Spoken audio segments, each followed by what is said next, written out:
Ada Pak. Oke, Bapak ulangi lagi ya. Maaf.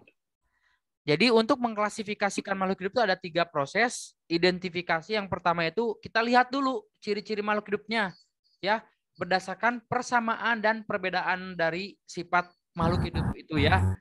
Yang kedua baru kita kelompokkan ya. Lihat nih, oh ini mah sama nih bentuk makanannya atau jenis makanannya sama. Nah kita gabungkan. Baru yang ketiga kita kasih nama. Oh ini mah ternyata pemakan tumbuhan. Berarti namanya apa gitu ya. Jadi ada 3 tahap untuk mengklasifikasikan makhluk hidup. Cara memberikan nama ilmiah itu ada aturannya juga ya. Carolus Linnaeus itu membuat aturan-aturan dalam memberikan nama ilmiah yang disebut dengan binomial nomenklatur. Bi itu 2, nom itu nama. Jadi ada 2 kata dalam nama ilmiah ya. Aturan yang pertama, jika diketik maka harus menggunakan huruf Latin ya. Harus menggunakan huruf Latin dan dicetak miring. Kata pertama itu menunjukkan genus, sedangkan kata kedua itu menunjukkan spesies. Kata pertama harus ditulis dengan huruf kapital, huruf pertamanya ya. Yang kedua, kata yang kedua huruf kecil semua.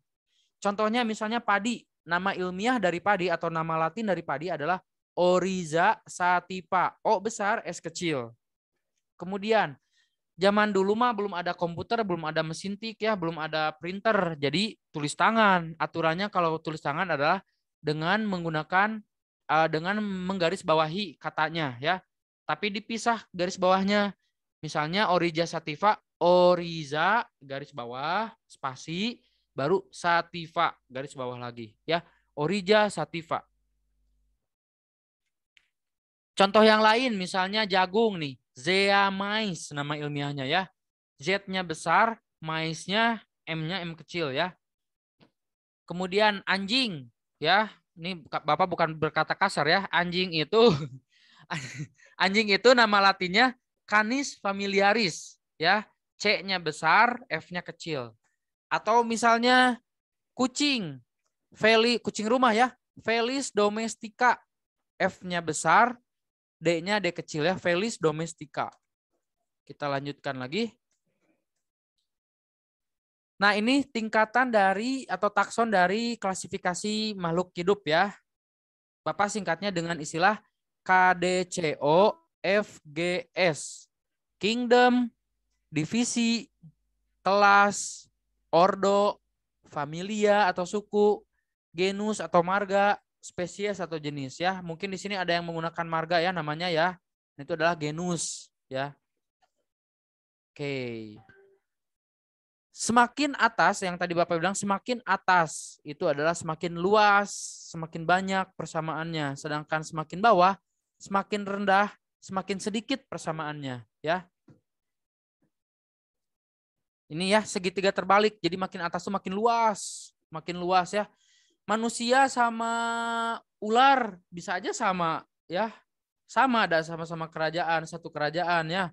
Punya mata juga, punya darah juga, punya apa lagi? Persamaan kita dengan ular apa? Punya daging juga, punya otot ya, bersel banyak juga gitu ya, punya lidah juga gitu. Masuk ke divisi, ke kelas, ke ordo, ke familia, ke genus, ke spesies ya.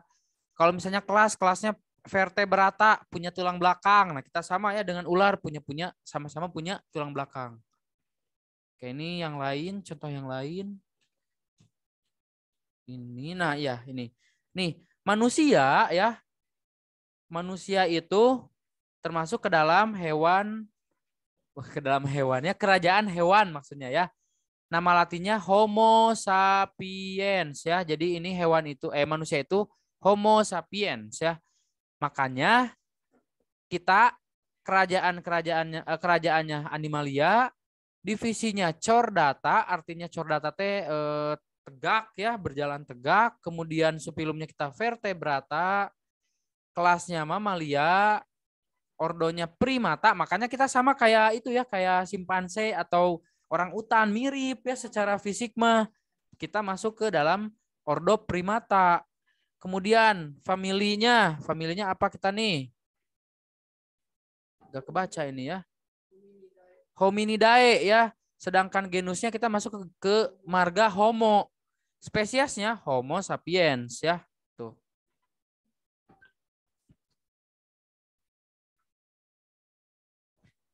Kita lanjutkan.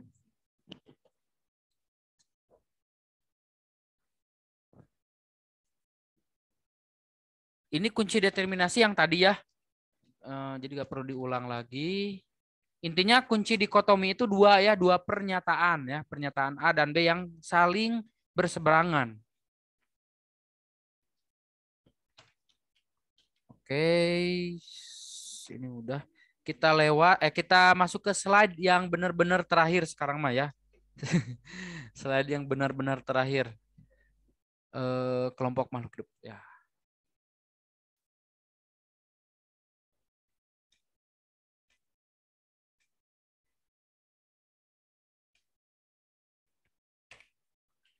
Kita masuk ke kelompok makhluk hidup yang berukuran kecil atau mikroskopis ya. Di sini ada ini Bapak slide-nya.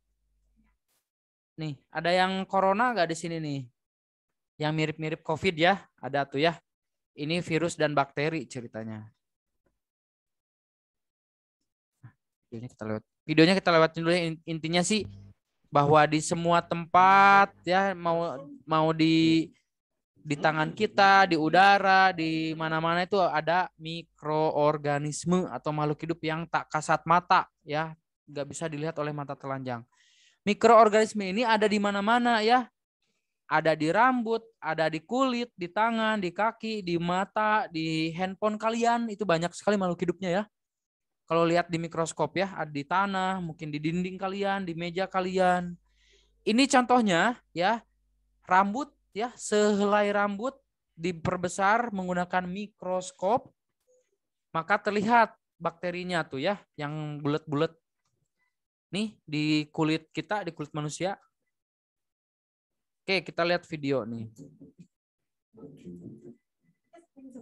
Bentar ya, ini masih bicara. Nah, ini di rambut ya, di kulit. Nah, ketika diambil sampelnya, dilihat di mikroskop, baru terlihatlah makhluk-makhluk lainnya yang merah tuh. Nah, itu yang merah ya. Itu adalah bakteri ya. Nah tuh, gerak-gerak ya, makhluk tak kasat mata. Makhluk tak kasat mata tadi atau mikroorganisme itu nggak bisa dilihat oleh mata yang telanjang, tapi harus menggunakan alat yang disebut dengan mikroskop. Ya, mikro itu Mikro itu kecil. Skop itu adalah lensa ya, lensa untuk mengamati objek yang sangat kecil ya. Bagian-bagian utamanya ada lensa okuler atau lensa utama ya, ada lensa fokus, ini lensa objektif, kemudian ada meja preparat atau meja untuk menyimpan bendanya, ada cermin ya. Ini cermin itu untuk memantulkan cahaya. Jadi kalau yang nggak pakai listrik mikroskopnya ya harus pakai cermin biar memantulkan cahaya, biar bisa dilihat ininya. Ini fungsi-fungsinya kita lewatkan saja ya, nggak terlalu ini. Cara memegangnya juga harus benar ya, karena mikroskop itu bukan barang yang murah. Jadi harus menggunakan dua tangan. Kemudian mengganti lensanya juga harus pelan-pelan ya, jangan gerusak-gerusuk nanti cepat rusak. Di sini di sebelah kiri itu untuk menyimpan benda yang akan kita lihat ya, objek benda yang akan kita lihat. Oke, kita lihat dulu video cara menggunakan mikroskop ya.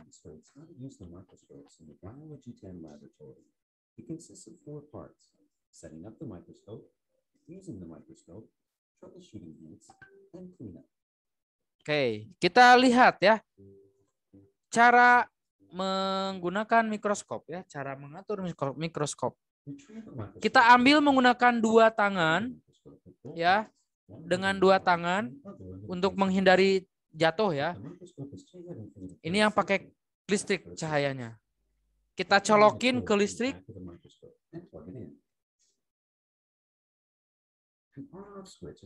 Kita nyalain dulu untuk lampunya ya, pencahayaannya. Kita putar lensanya, kita fokuskan perlahan-lahan, jangan gerusak-gerusuk. Baru kita deketin si cahayanya, kita atur ya sesuai dengan kebutuhan. kita ganti lensanya. Kalau misalnya masih kurang besar, kita ganti dengan lensa yang lain.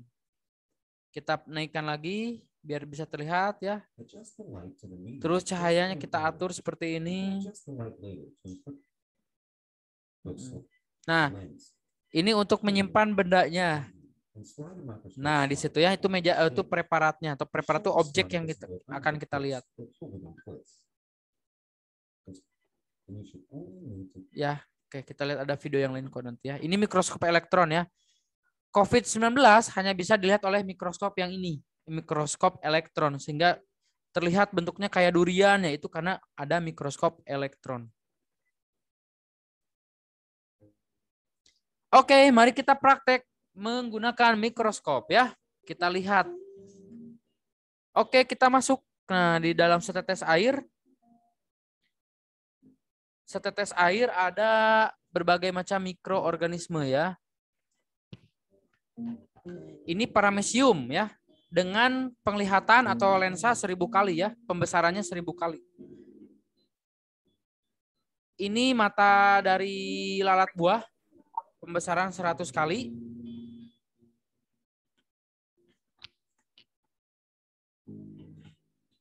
Ini eglena ada di air biasanya ya. Mempunyai klorofil ya. Nih, punya klorofil. Dia bisa bikin makanannya sendiri. Kemudian ada jamur yang ada di daging ya. Ini dagingnya sudah membusuk ya, ada sporanya terlihat tuh, kita perbesar lagi. Nah, terlihat itu sporanya ya. Ada hifanya itu yang benang kayak benang. Kemudian ada sel darah merah. Ini sel darah merah 1000 kali pembesaran baru terlihat ya, bentuknya kayak keping-keping darah. Kayak kue ya, Oreo.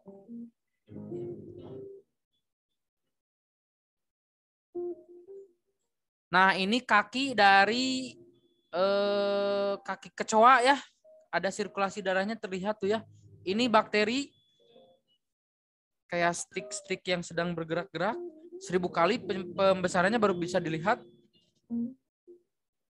Ini ada dapnia, ada di air biasanya ya, di selokan.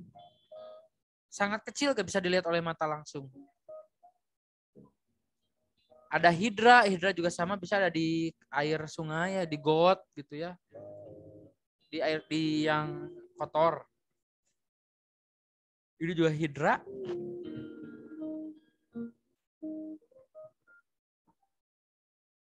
Kita lihat apa lagi? Oh, ini ada sel sperma ya, sperma manusia nih. Bisa terlihat tuh, lihat pergerakannya ya, punya ekor, ada kepalanya.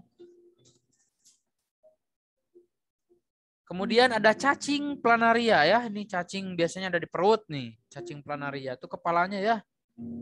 Kemudian ada selnya tuh yang di tengah tuh, yang hitam itu selnya. Kemudian ada Spirogyra, ini juga sama ya. Bisa membuat makannya sendiri atau autotrof.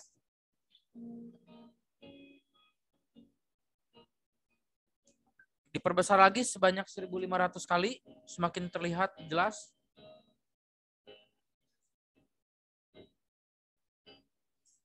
Kemudian ini adalah bakteri jamur, bakteri roti ya, atau ragi lah istilahnya. Vermifan kalau di dapur tuh bikin kue. Ya, itu kurang lebih ya. Kemudian ada video lagi teh. Oh ya, oke, kita lihat ya. Kita lihat sejenak makhluk hidup. Ini ada nyamuk mulai menusukkan jarumnya, sengatnya ya. Hewan yang sangat mematikan ya, malaria. Ini pakai mikroskop ya ngelihatnya ya. Tuh. Tuh, darahnya tuh ya. Malaria ini ada belang-belang ya.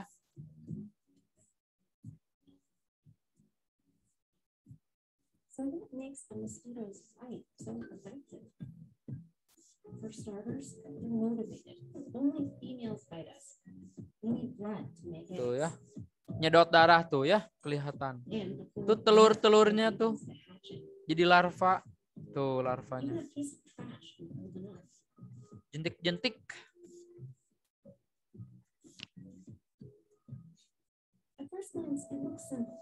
Udah habis belum waktunya ya?